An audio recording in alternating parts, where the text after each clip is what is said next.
Okay, people may continue to file in, and for those who just joined, I'll be re-uploading the handout so you can have access to it as well. Welcome. My name is Blanche Brown. I am the Events and Public Programming Coordinator here at the Library Company. I am very excited to be with a Tar Heel this evening, which is a rare treat for me. If this is your first time attending a Library Company of Philadelphia event, we are so happy you could join us. If you've attended another one of our programs, welcome back. For those who may not be familiar, the Library Company of Philadelphia, founded in 1731, is an independent research library concentrating on American society and culture from the 17th through the 19th centuries. Free and open to the public, the Library Company houses an extensive non-circulating collection of rare books, manuscripts, broadsides, ephemera, prints, photographs, and works of art. Our mission is to foster scholarship in and increase public understanding of American history before 1900 by preserving and interpreting the valuable materials in our care. To that end, we host a wide range of free public programming, such as tonight's book talk. If you are interested in becoming a member and supporting that programming, I'll be posting a link in the chat later to do so. And that is what brings us here this evening. I am thrilled to welcome former fellow John Wood Sweet, who will be presenting from his very new book, just 1 week old today, The Sewing Girl's Tale, a story of crime and consequences in revolutionary America. It has already received rave reviews, including being featured on the cover of the New York Times Book Review. Keep your eyes on the chat because I am going to be posting some links to some of those reviews in case you haven't had the chance to check those out. If you have any questions during the presentation, I encourage you to either use the Q&A function on the bottom of your screens or to put them in the chat. We are going to be taking questions after John's presentation this evening, but we certainly encourage them. And it is now my pleasure to formally introduce John Wood Sweet. John Wood Sweet is a professor of history at the University of North Carolina at Chapel Hill and former director of UNC's Program in Sexuality Studies. His first book, Bodies, Politic, Negotiating Race in the American South, was a finalist for the Frederick Douglass Prize.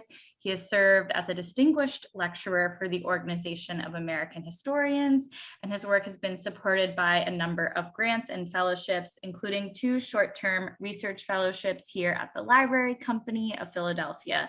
So wherever you are, put your virtual hands together for John Wood Sweet, and I will turn it over. Thanks, Blanche, for that warm welcome. It's so good to be back here virtually at the Library Company. I will just say I was physically at the Library Company 10 days ago when I dropped by to say hi to Connie King and some other people. I've had such productive times working in the collections at the Library Company over the years, and I'm very grateful. I will just add that because this is a webinar, I can't see anybody. So the questions are going to be handled digitally, and I look forward to them. All right, so about this book. The Sewing Girl's Tale tells a story that for a long time I thought I understood. And it's a story that even today sounds all too familiar. One late summer day in 1793, a 17-year-old sewing girl named Lanah Sawyer was walking down Broadway in New York City when she attracted the attention of a group of Frenchmen who began to harass her. As they hurled out catcalls, a young gentleman intervened. He rescued her, escorted her home, asked her out for a walk a few evenings later, and introduced himself. But he gave her a false name. He called himself Lawyer Smith, which sounds suspiciously like Lanah Sawyer. He did that because he wanted to pass under her radar. He already had established, she was only about 25, 27, but he'd already established a reputation as a great rake in the city. Rake in this period, for those of you who don't know, meant what you got when you raked the coals of hell. It was not as it is used in contemporary romance novels, synonymous with kind of a charming bad boy. In any case, a few days later, they went out for a walk that started innocently enough with a glass of ice cream and a turn around the Battery, and ended up with him dragging her, kicking and screaming, into a brothel run by a woman named Mother Carey. And so I'll just call attention to the handout. You have here a picture of Henry Bedloe. On the third page, you have a picture of Mother Carey's grave, because she was, as it happens, buried in Philadelphia.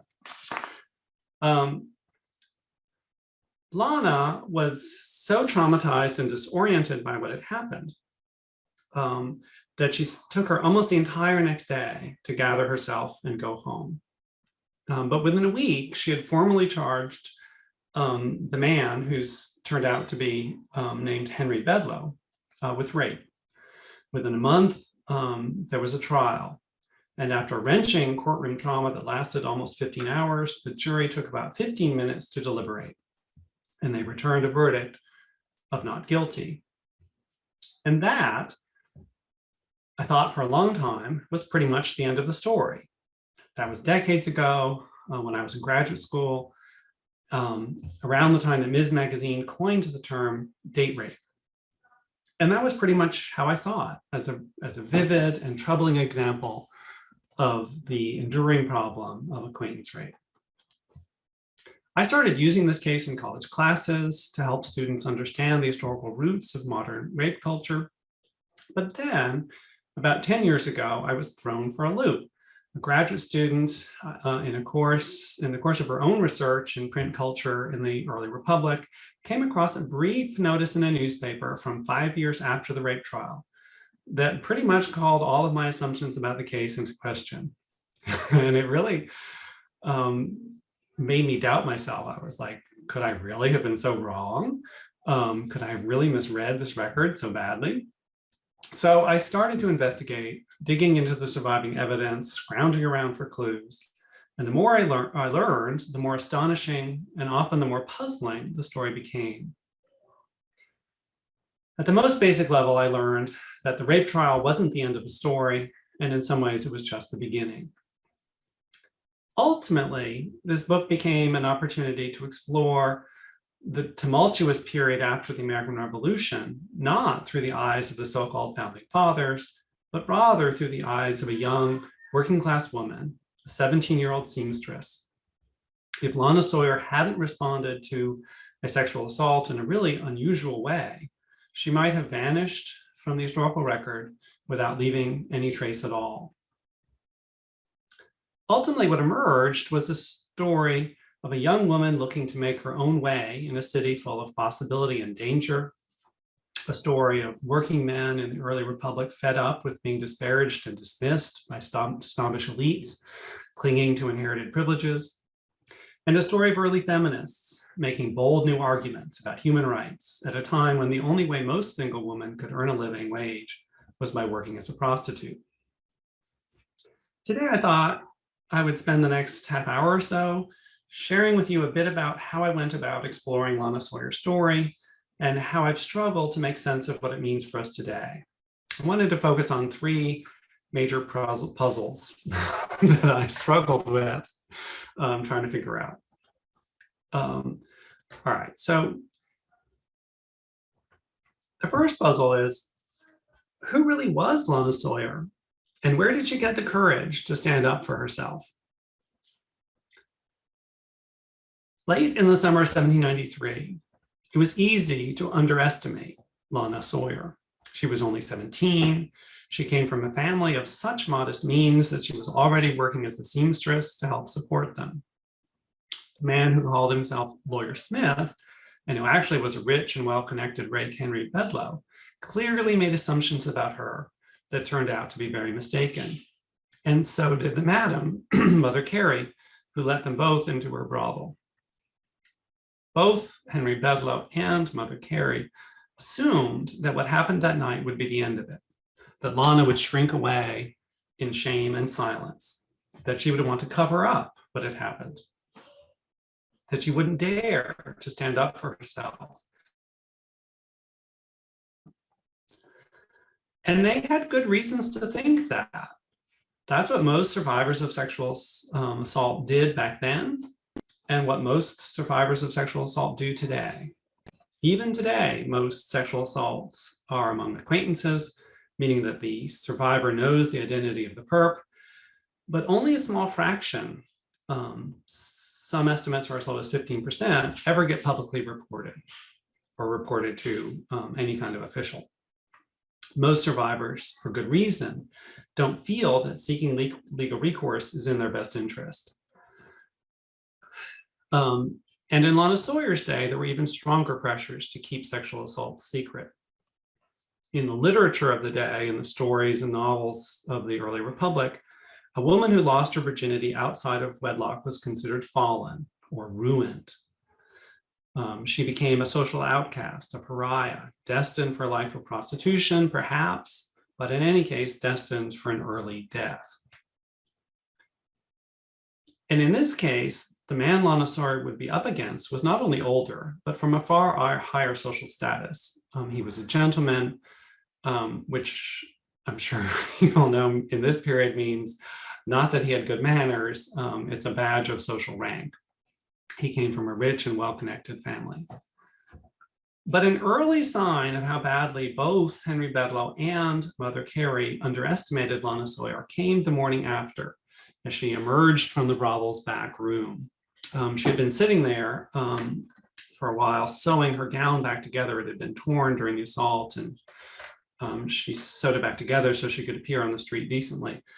And that's another item on your handout is not her gown, but a representative gown, because I spent a lot of effort thinking about her clothing and what that meant. In any case, she emerges from the brovel's back room, and in the hallway is the madam, Mother Carey. "Dearie," the old bawd says, I've checked out front, no one's in the street, so you can go out that way, or I can slip you out the back door so no one will see you. So the madam is crafting a narrative in which Lanah is expected to be ashamed, to want secrecy, to want to cover up what had happened. And for Mother Carey, that's the best possible outcome at this point. But Lanah refuses to be scripted into that storyline. "No," she shot back, "I will go out the front door, and I don't care who sees me, even if it's my father." Technically, that's her stepfather. The fact is that Lanah was actually terrified of her stepfather, whose name was John Callanan. He was a violent man, and she was afraid that when she went home, instead of listening to her, he would beat her up. So it took her almost all day, but she eventually gathered her courage and headed home. And she reported what had happened first to her mother and then to her stepfather. And instead of kicking her out of his house, he became an extraordinarily effective and tenacious ally. So part of what explains this reaction is the fact that Lanah's family was less humble than it might first appear. Her father had been a skilled craftsman and thus of middling economic status. Her mother's family had deep roots in the city, and they were also respectable artisans with skilled trades.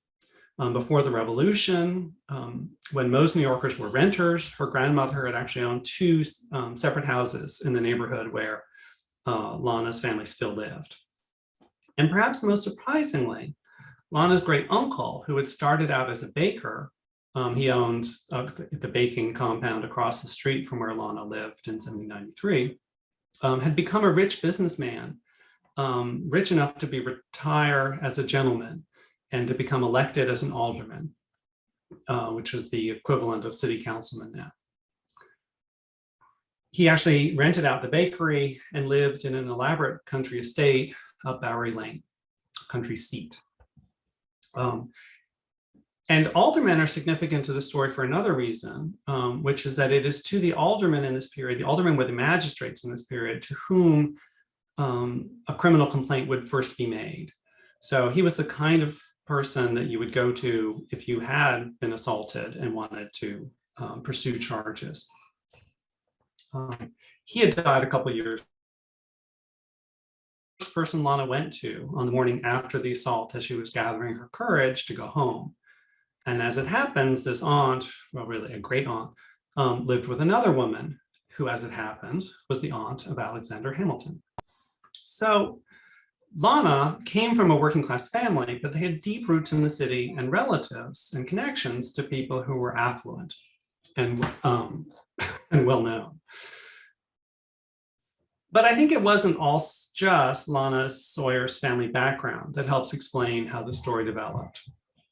It was clearly also a result of her personality and skills. As it happened, Lanah turned out to be really good at recruiting allies. And when she got into court during the rape trial, she was clearly a very forceful and effective witness. Many people who crowded the courtroom during the trial were surprised at the verdict. There's a chapter in the book called Gatekeepers, because then, as now, in order to mount a legal prosecution, there are a series of people, in her case, all of them affluent older men, who had the power to stop her claim dead on the one hand, or to put their weight behind it. So Lanah's story is explained in part by her family background and in part by her own personality and skills. I had other questions, similar questions about the other key characters who shaped the story. One of them was the brothel keeper, Mother Carey. Why did she let Henry Bedloe drag Lanah into her house in the first place? Why did she testify the way she did in court?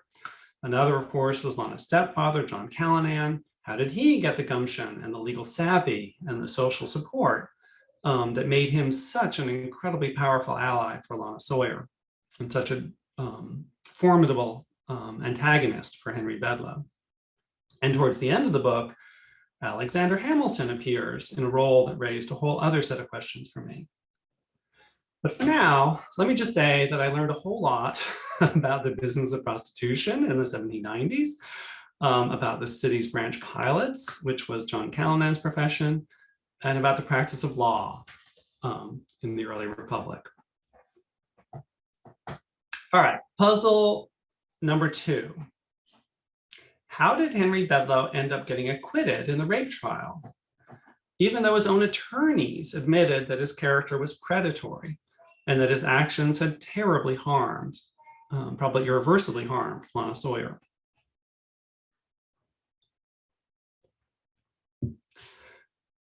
The answer to this question has to do with the power dynamics of rape prosecutions and with the history of the law. And the key figure here is the 17th century English jurist, Matthew Hale. And if that name rings a bell, it may be because he played a crucial role in the Supreme Court's recent decision on Roe v. Wade. What's important for our purposes is not his general misogyny, which is impressive, but more specifically his role in creating the modern distinction between stranger rape and acquaintance rape. Even today, our culture tends to define violent assaults by strangers as so-called real rape, and date rapes and other assaults involving acquaintances as somehow something else, something more blurry and confused. After Lanah Sawyer told her story to her stepfather, one of the curious things he did was take her first to a private attorney rather than to an official magistrate. And presumably he wanted both to prepare her formal complaint and also to evaluate whether the case was going to be strong enough to take the risk of filing it officially. The attorney was named Caleb Briggs, and he no doubt turned to this book, literally this copy of this book, which I happened to see for sale on the internet and bought. So it has his signature on the top, Caleb Briggs. This is a copy of Blackstone's Commentaries, a cheap edition published in London in 1786. And it's a book on commentaries on criminal law, which mostly in the rape section summarize Hale's earlier commentary. So it's kind of an accretion of commentary. The section on rape is really extraordinary, based as it is on Hale's earlier work. And to understand that, I think you need to know what the actual written statute actually said. According to the statute that was written in like 1285 and was already, according to my math, 500 years old by 1793, rape was, quote, the carnal knowledge of a woman against her will. That is to say, rape was entirely about consent.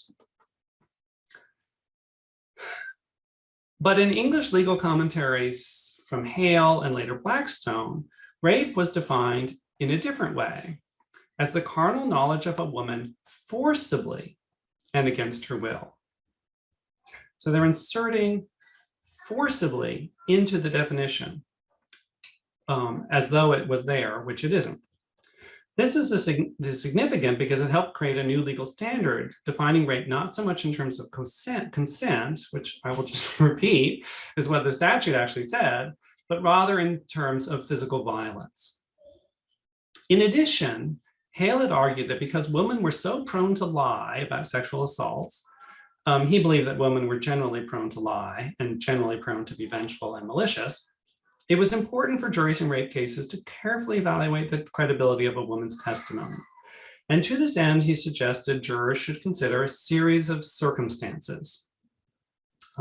It's worth pointing out that he didn't propose any similar kinds of circumstances to consider, evaluate consent in other criminal matters, which also rely on consent, like theft or assault. It's theoretically possible that somebody steals your car and says, oh, I just borrowed it. The difference between stealing and borrowing has to do with your consent. Being punched depends on whether you're being assaulted or boxing, for example. So consent is crucial to a lot of crimes, but uniquely in rape, it became in the 17th and 18th centuries a matter of fierce concern and anxiety. All right, so the first question Hale proposed was, is the woman in question of good fame? That is, did she have a good reputation? The second was, did she report the crime while it was recent? And what he meant by recent was left unclear. And according to the actual statute, there was no actual limit to how long she had to report the crime. There was no limit to when the Crown must bring a criminal prosecution. The third question was whether there were signs of violence on her body. In this case, violence is being used as a proxy for consent. And the fourth question kind of translated into, had she been heard crying out for help? In fact, Lanah Sawyer seemed to pass all of these tests with flying colors. So you might ask, what was the problem? Well, there were a couple of problems, but the basic, most, to me, troubling problem she ultimately faced in court was that the team of attorneys Henry Bedloe's family hired, and he hired a dream team of the best, 6 of the best attorneys in Manhattan, they did everything they could to move the goalposts. So instead of acknowledging that she had reported the crime within a reasonable time while it was recent, they argued that what Hale said was that she should have reported it immediately. But that's not what he said, but that's what they said he said. They argued that what mattered wasn't whether Bedloe had used force, but whether he had used the kind of force that was necessary to constitute rape. Again, the actual statute doesn't mention force. Force had been added by Hale, who had not said there was only a special kind of force necessary to constitute rape. But what these attorneys said was that a gentleman should always use some degree of force in sex to protect the ladylike sensibilities of the woman, because no woman of any respectability is going to acknowledge something so shameful as actually wanting to have sex. So you got to do a little force as a courtesy. And then they relentlessly went after Lanah Sawyer's character. You may recall that what Hale said was reputation. And reputation, or good fame. Good fame is relatively easy to establish in court. You can line people up and ask them what they had heard about her. Character is impossible to determine in court. It's inside your personality. She and a series of prosecution witnesses had already proven that she had a flawless reputation. So the defense attorneys argued that reputation wasn't the question. They said it was perfectly possible for a young woman to appear virtuous on the outside, but to be full of dark desires on the inside. So in short, and they made this kind of insinuation for hours. So I think part of the force was the repetition of these insinuations and slurs about her imaginary character. In short, while claiming that they were simply upholding Lord Hale's tests for witnesses' credibility, they were actually rewriting them in the most extreme possible ways. A fascinating, kind of gruesome aspect of this trial is the way that the defense attorneys used Lanah Sawyer's reputation, which was good, against her, even as they used the character of the accused, Henry Bedloe, which was bad, in his favor. It seems completely upside down. But one of the things they kept saying was, given how bad Henry Bedloe's reputation was, why did Lanah Sawyer agree to go out for a walk with him? The answer was maybe because he gave her a false name and she didn't know who he really was. But class alone, in a way, was enough for them. As one of the attorneys who lived 2 doors away from Lanah Sawyer put it, what else could a mere sewing girl imagine a gentleman like him wanted with her? The argument was that she had effectively pre-consented to have sex the minute she stepped off her front stoop to go for a walk. We hear a lot today about how the issue of consent makes acquaintance rapes prosecutions difficult. Supposedly in rape trials, the victim's consent is hard to discern. And as I've mentioned, that this is never such a problem in other kinds of trials. I think the issue here is not really about consent. I think the issue here really is about empathy, about defining who matters to the jurors. And we see that in this trial. Relentless efforts to call into question the actions of the survivor, to disparage her, to dismiss her, to sexualize her. All of these were about attempting to redefine her as someone who did not matter. And to define the defendant as someone who did matter. The philosopher Kate Mann has called this dynamic in rape trials himpathy. Desensitizing the jurors to the harms done to her, to focus attention on what the gentleman Henry Bedloe had to lose rather than what she had already lost. Modern rape cases and sexual harassment cases we'll leave the Supreme Court out of it for the moment, but just think of the case involving the so-called Stanford swimmer and Chanel Miller.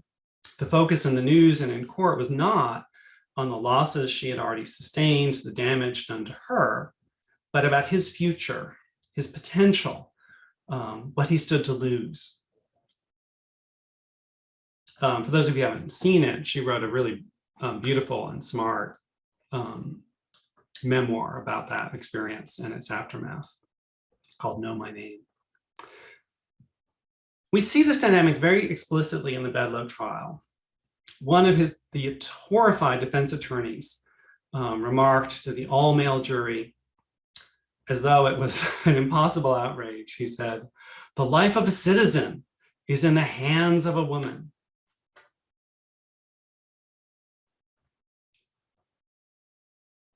All right.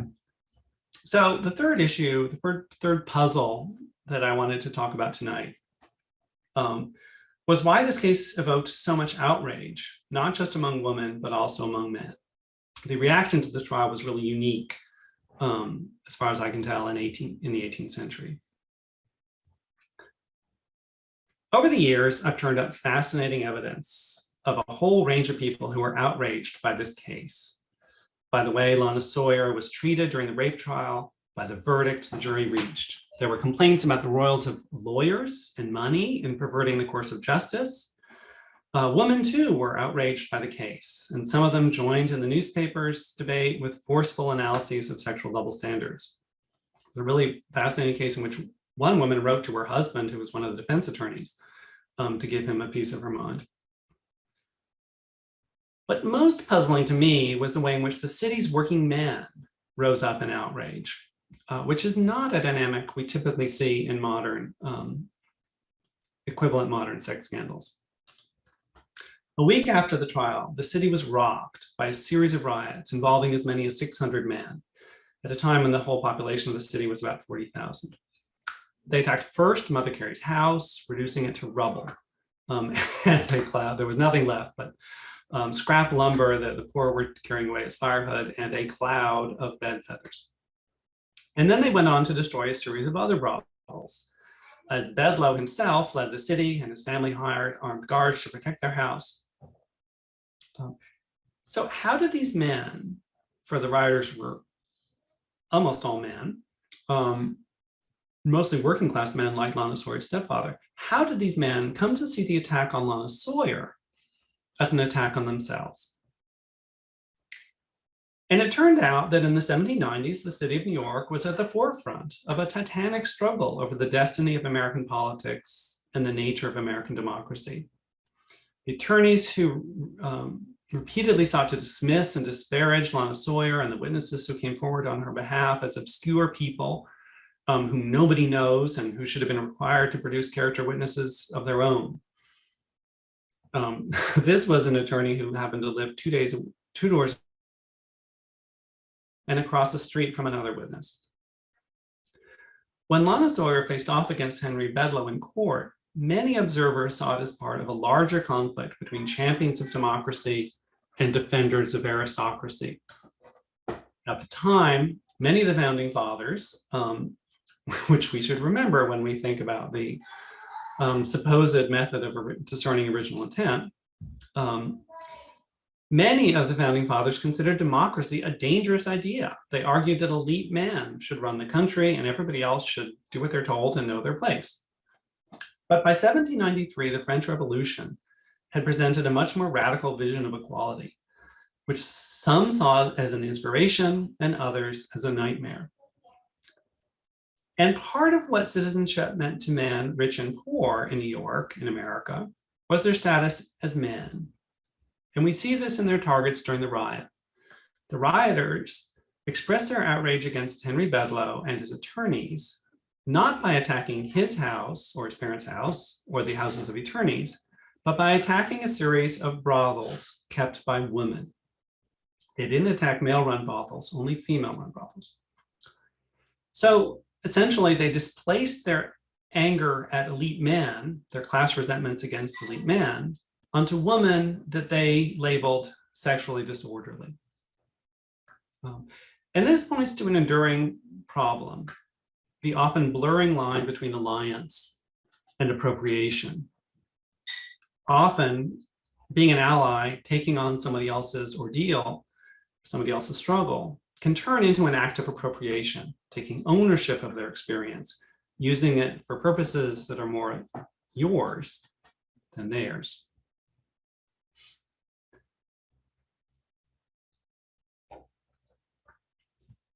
So there's a lot that I don't have time to talk about right now. The fact that Lanah Sawyer did end up getting a dramatic kind of vindication in court, that Henry Bedloe did end up imprisoned for several years as a result of this assault, that Lanah Sawyer ended up recouping her life and getting married. She moved on and moved away, probably to Philadelphia. And there was also the challenge I faced of trying to take all of these events and all of the research findings I turned up and crafting them into a coherent narrative. My goal was to try to tell a story to help the reader feel immersed in the tumultuous world of New York and the early Republic. And so when people ask me, which people sometimes do, is this a novel? I take that as a compliment. For one thing, I don't have the imagination to have made all of this up. In the end, this story may seem not just uncomfortably familiar, but also a little bit depressing. Another story of how privileged men get away with illegal, damaging behavior, even in the face of compelling evidence, and even in the face of surprisingly forceful pushback. And there's certainly truth in that. But over the years, I've worked on this project. I've also come to see the story as offering something else. What has stuck with me is the image of Lanah Sawyer, standing up against all odds, taking what had happened to her seriously, refusing to compartmentalize or dismiss what had happened, refusing to be a silent victim. I continued to find her courage, her perseverance, impressive and inspiring. Even though her struggle took a terrible toll on her, she didn't end up holding her assailant accountable and taking ownership of her own story. So I'm going to end here, and I wanted just to leave you with what for me I think is the biggest lesson to take from Lanah Sawyer's story, which is this: if one young woman, a mere sewing girl, could change the course of American history 200 years ago, now. Thank you. Thank you, John. I'm gonna do a little clapping here. That was wonderful. And want to encourage everyone to feel free to put your questions in the chat, or you can use the Q&A function at the bottom of your screens, and I will pose them to John. To get us started, I really would love to hear you talk more about the fact that this project started when you were in graduate school, I believe. And so this is something that you've been working on for a long time. Can you talk about the difference in like research practices and like what helped it come together now? Well, yes. So I came across this case as a graduate student at Princeton in the 1980s. And my friend Mary Beth Hamilton had written a really smart essay about sexual assault prosecutions in New York during this period, featuring this case. And my friend Sharon Block went on to write a massive comprehensive study of sexual assault in early America. And they both treated this case, the rape trial. And so I kind of figured that they had done it. That there wasn't more to do. And so I used this case. I should point out that a print culture element of the story is that this trial produced or resulted in the first published report of an American rape trial. So this was a period when court stenography was not in common practice, and shorthand reporting was not yet common. 10 years later, yes. 1793, no. So this was, and newspapers generally did not report on trials, especially involving gentlemen, unless he got convicted. So there was much more publicity about criminal matters in the newspapers and the popular press in the early 19th century than there was in the late 18th century. But this case, for fascinating reasons, produced a detailed report that gave not a verbatim transcript, but a pretty good representation of who said what during the trial. The report was good enough that the defense attorneys, who had good reason to be embarrassed by their behavior, were so embarrassed by their behavior that they tried to have the report suppressed, and then they tried to discredit it. And then they published a letter in the newspapers asking for it to be withdrawn. And all sorts of other people wrote back in the newspaper saying, I was there. That's what you said. So one, there's this report. The research I did for this project, we can go into more maybe later, but in short, there were several different angles I had to take. And one of the big shifts is the way the digitization of newspapers, and especially newspapers, has really changed. But also a lot of genealogical records has really changed the way research can be done. I think that's how I ended up finding Mother Carey's will, which was how I found her in Philadelphia, was, I just kept searching Anne Carey, Anne Carey, Anne Carey, and so at one point she popped up in a Philadelphia will, and I was like, well, that can't be her. And then I looked through the will, I'm like, oh my God, these are all the New York people that she's associated with. So that's one big shift. But a lot of the research for this project involved going into legal archives, going into rare book rooms, going into manuscript reading rooms, in all kinds of archives. And also, one of my favorite experiences was going into the material culture. And I'd be happy to talk about the gown if people are interested in that, because I spent a lot of energy on the gown. Well, we actually have a related question from Brooke Lansing. Brooke writes, I'm a graduate student working with 19th century trials on sex-related crimes.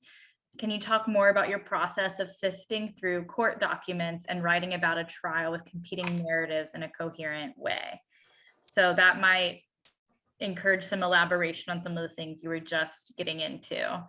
Mm-hmm. So, Brooke, one thing that's remarkable here is that the actual manuscript legal records are very sparse. There is a brief record in the official minute books, which basically just lists the names of the parties, of the jurors, of the judges. It was really useful for me. I was really glad when I found it. I felt like I found it because it had been, the original was went off to be microfilmed in 1958 and never returned. But I found a copy of the microfilm in Queens. Point is, but it tells you almost nothing about what happened. It was useful for identifying who the people were, because the report that was published got a lot of the names wrong, slightly wrong. So there's also an indictment, but as you know, indictments are mostly formulaic language and tell you very little about a specific crime. So this is different from the case perhaps in the 19th century, where you have a lot of newspaper coverage and competing accounts of a narrative. This was more, for this trial, was me trying to figure out what literally, what sense I could make of this trial report, how I could correlate that with other evidence that I knew. So one, as I think I kind of indicated in the talk just a minute ago, one of the things I did was I went back and looked when the attorney said, Lord Hale says this, I went back and looked like, well, what does Lord Hale actually say? And I'm like, no, and they say he said this. And I'm like, no, he didn't.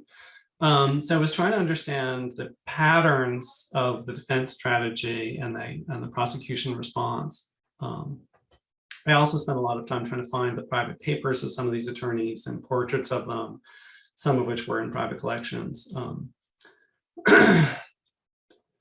Just for future reference, that's one crazy great new digital resource is the Frick Photo Archive. Who knew? But the Frick collection has had a massive project for almost a century of photographing art in private hands. And they've been pumping that out on the digital platform, and it's amazing. If you're looking for like specific kinds of images from the past. So the short answer is I don't have to deal with it. It didn't deal in this case with as much as you do. I had to deal with more with the two parties and their contending narratives and trying to make sense of those narratives. And the crazier trial for me was the seduction suit, which happened a year later. There was a civil suit for seduction against Henry Bedloe, and I'm happy to talk about that. That had a whole crazy legal history behind it. And it's a crazier narrative challenge. We've had a few more questions roll in. So Beth Richardson has a couple clarifying questions. Did Lanah appeal the verdict? What ground? If not, how was the outcome changed? Or did I misunderstand how Lanah got past the outcome of the trial? All right, good question. I was just going to go there, but Beth, thank you for clarifying that. So no, you in a criminal matter, you don't appeal an acquittal. There's no appeal for an acquittal. But what I think, and one of the things about the defense during the rape trial was one of the arguments Henry Bedloe's lawyers made was that they were in the wrong court in the wrong kind of action, that he was certainly guilty of some heinous crime, but the crime was not the criminal matter of rape, they claimed. The problem was the civil matter of seduction, and the proper recourse for them was to sue him for seduction. And it turns out that in this period, the law was crazy patriarchal. So a woman could not sue for seduction, but the man who had sexual ownership of her could. So this was a role that her stepfather played, in which he was technically the plaintiff in the seduction suit. About the intricacies of seduction suits, you ask away, because it took me so long to figure that out. I would say that Bruce Mann was a great help. Harvard law professor, an expert on bankruptcy, was a huge help in understanding what was going on in this legal back and forth, because there were running suits and countersuits between Henry Bedloe and John Callahan for at least 5 years.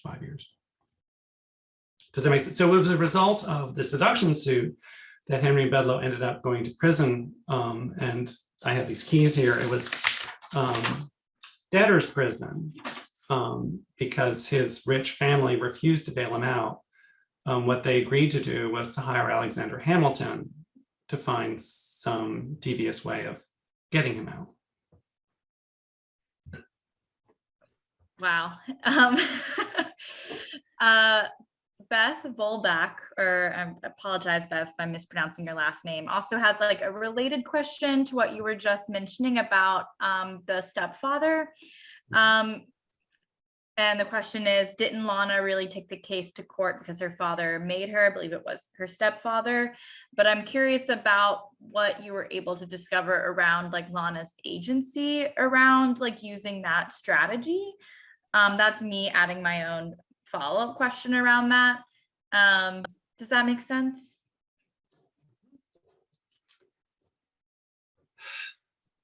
So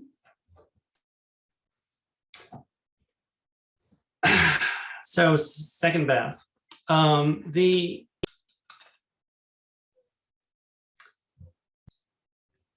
it was the argument, one of the many arguments made by defense attorneys in the rape trial was that Lanah had been forced into this prosecution by her stepfather.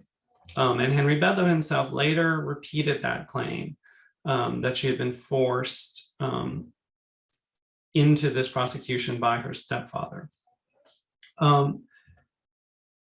I personally, that was actually also repeated in the Wall Street Journal review of the book, which I'm very grateful for. It was this huge, big splash on the book page and a very overall positive review, but I felt the reviewer kind of missed what I was trying to say there.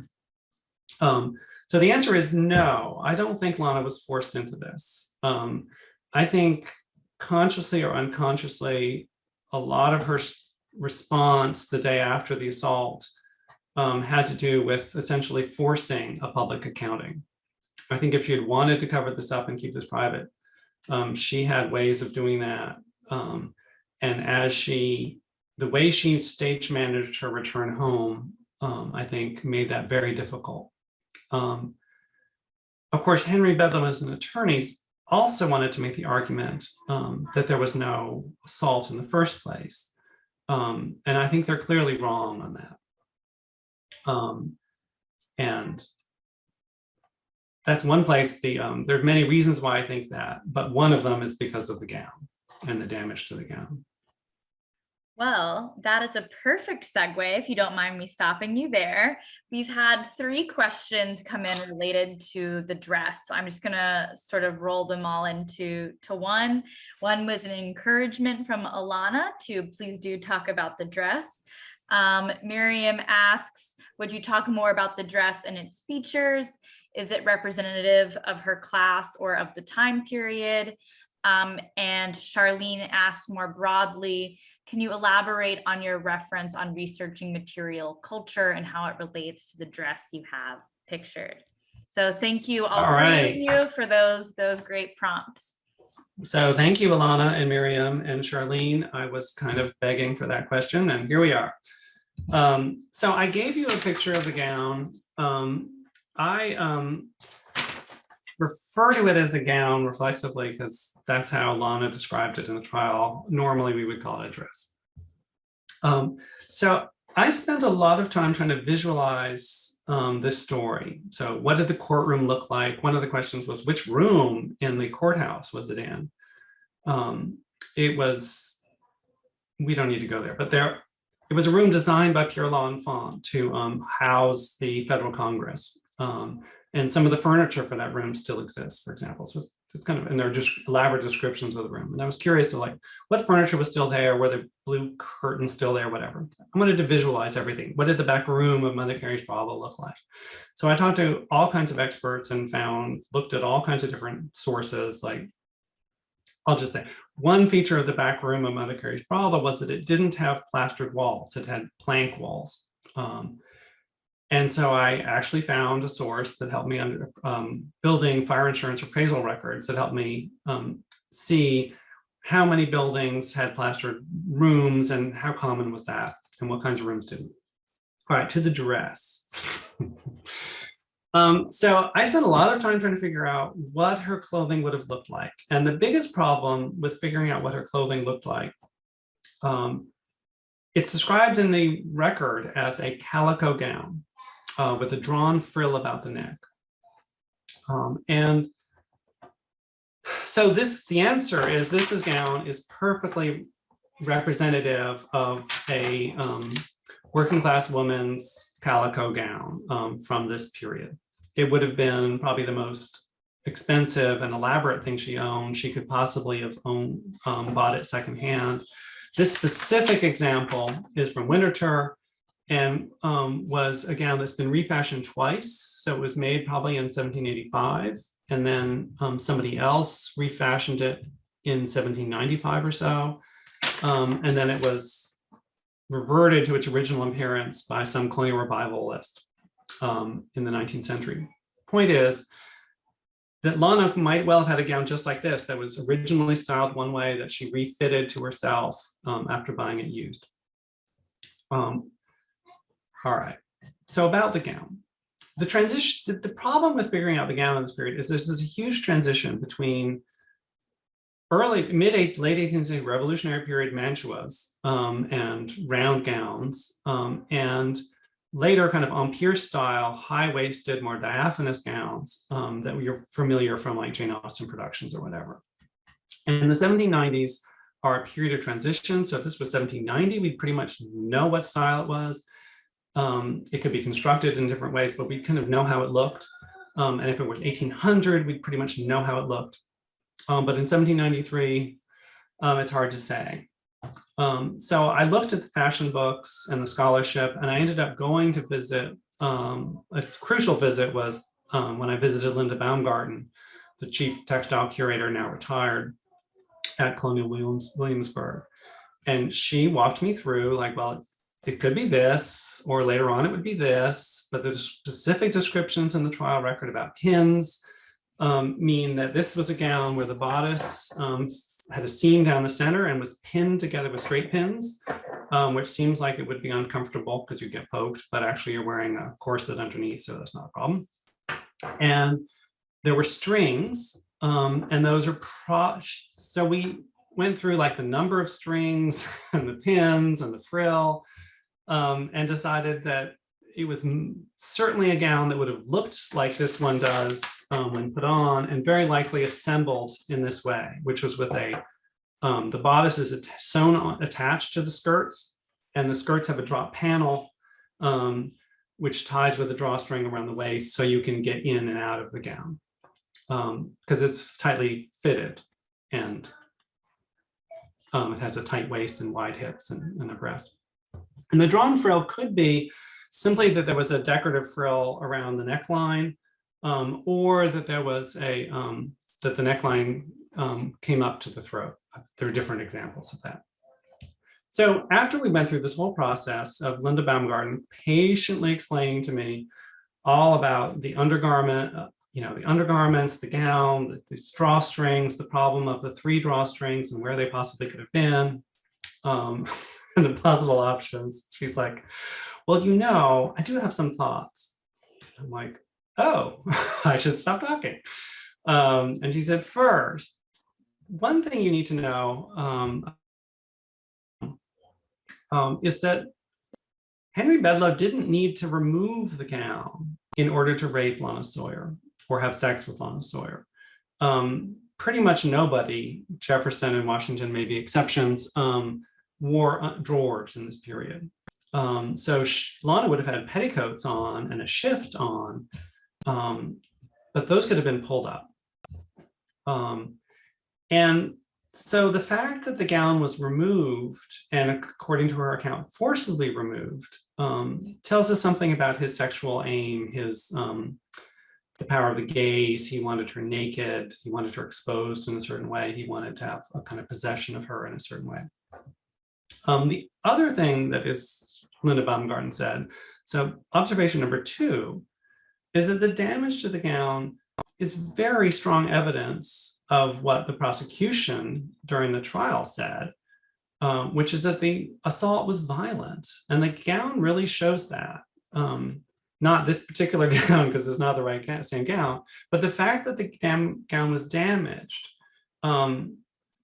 very strongly shows that Lanah Sawyer did not voluntarily remove her clothing, because she was not of a social class where, I'm not sure there was any social class where you would rip apart your clothing in the heat of passion. But certainly this would have been her best gown. Even rich women in this period often had 3 gowns. So you wouldn't damage your best gown just because you were in a hurry. So the damage to the gown strongly implies that this was, in fact, a forceful assault, and that she did not remove her clothing voluntarily. I could go more into clothing, but. Well, it does seem like we have more questions than we have time for, which is often, unfortunately, the case. Do you feel up for a couple more? Sure. Okay, so this one I think might have a simple answer. Beth followed up with, did Hamilton get Henry out of prison?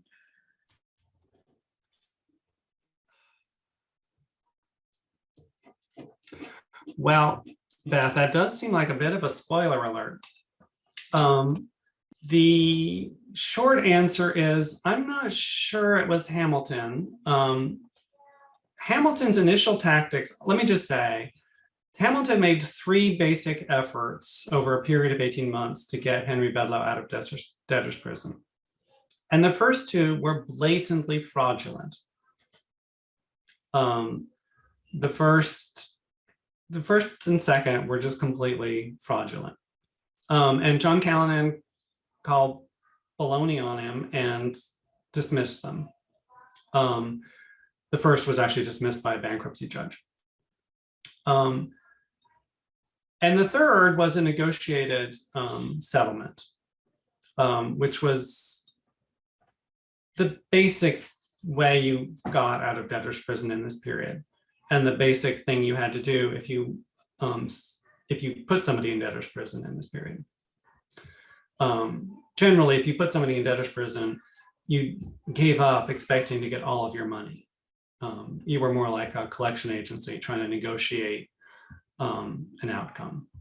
What's remarkable in this case is that Bedloe's rich family refused simply to pay up. And so that drama went on. But yeah, there was a financial settlement. Does that answer the question? I think that does enough for now.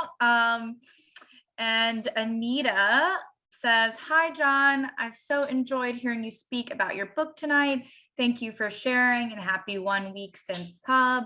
I was just curious about your approach to writing historical nonfiction, because this work is not only so impressive in terms of research and accuracy, but also truly compelling on a storytelling level.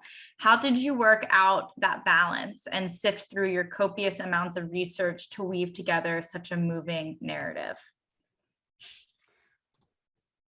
Well, that's great to hear. And I spent a lot of effort. I'll tell you a couple things. I did a couple little things that's not true. I did one little thing to make the dialogue more vivid, which was a departure from ordinary academic practice, where I took some of the dialogue that was reported in the trial report, which was written in third person. So it was all Lanah said this, Lanah said that, Lanah said that. Lanah said that she told Mother Carey, blah, blah, blah. In some instances where I could move it into the first person speaker, Lanah said, third person, Lanah said, I told him, I told her, Lanah said. I shifted that in some places where, to make this clear, all I did was shift the pronoun or sometimes the verb tense. So that was one little strategy, a trick I did to, which I felt comfortable with, and that I think made things more vivid.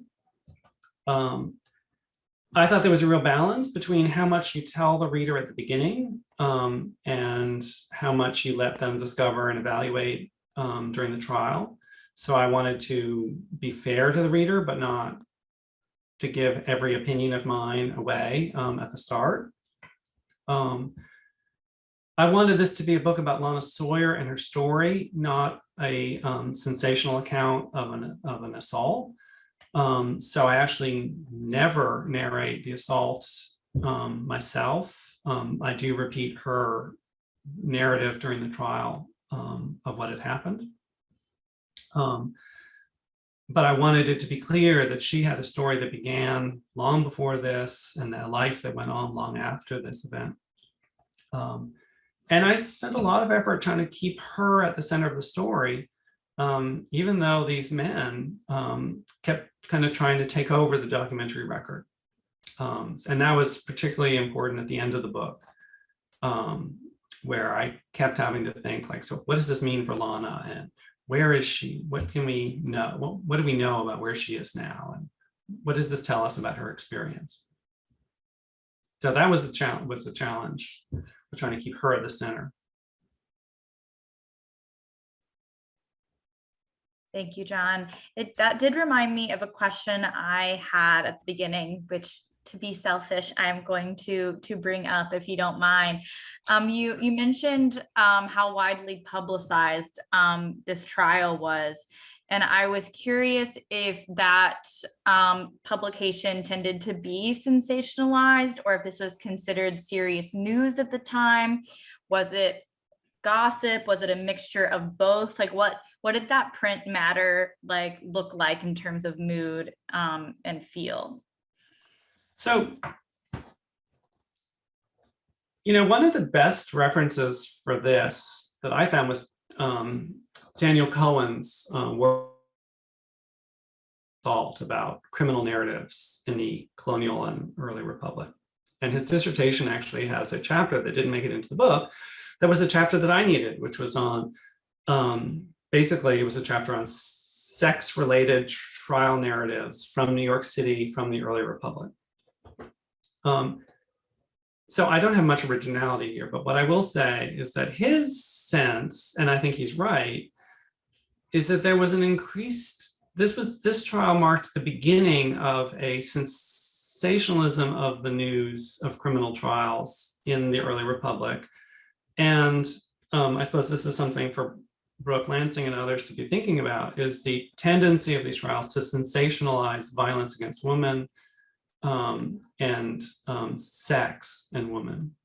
And so there's a value in the reporting that went on and in the trial records that were produced because they give documentary evidence of people's experience. but the interest in them tended to be commercial and sensational, and in some ways creepy. They're problematic sources. In this case, there was no mention of this case in the newspapers until 4 days after the trial. And that was a very oblique little comment about, should prostitutes be allowed to testify in court against a woman of good character, meaning Mother Carey, who had lied in court about Lanah? And are too many attorneys damaging to the course of justice in America? So the initial controversy was very oblique. What happened during the riots was the magistrates, the mayor of the city, really tried to lay down the law, read the Riot Act to the rioters and say, you can't be pulling down brothels, you scum. And various people wrote back saying like, well, the hell we can. If you were doing your job, we wouldn't have this problem. And a number of feminist writers wrote back saying like, so why is it that the mayor is so concerned to keep the city's brothels opened, but so uninterested in holding rapists accountable? Huh.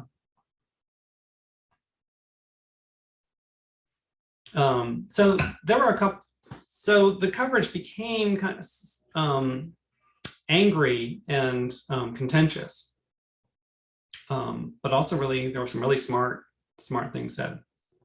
Does that help? Yeah, that helps a lot. Thank you so much. You know, as I mentioned, I don't think we're going to have time to get to all of these questions, but thank you so much for answering these. I feel like I learned a lot. I encourage everyone to go buy the book. You can find a link on John's website that I've shared multiple times in the chat. You can also find links to the mini reviews, which will then convince you to go find the link to buy the book. And thank you so much, John, for sharing this with us tonight. We're so glad that you stayed connected to the library company throughout the years. And if you're interested in checking out the next events we have lined up, there's a link to our full event calendar in the chat. Well, Blanche, thank you so much for having me, and thanks everybody for being here tonight. This was really fun. Absolutely. Good night, everyone.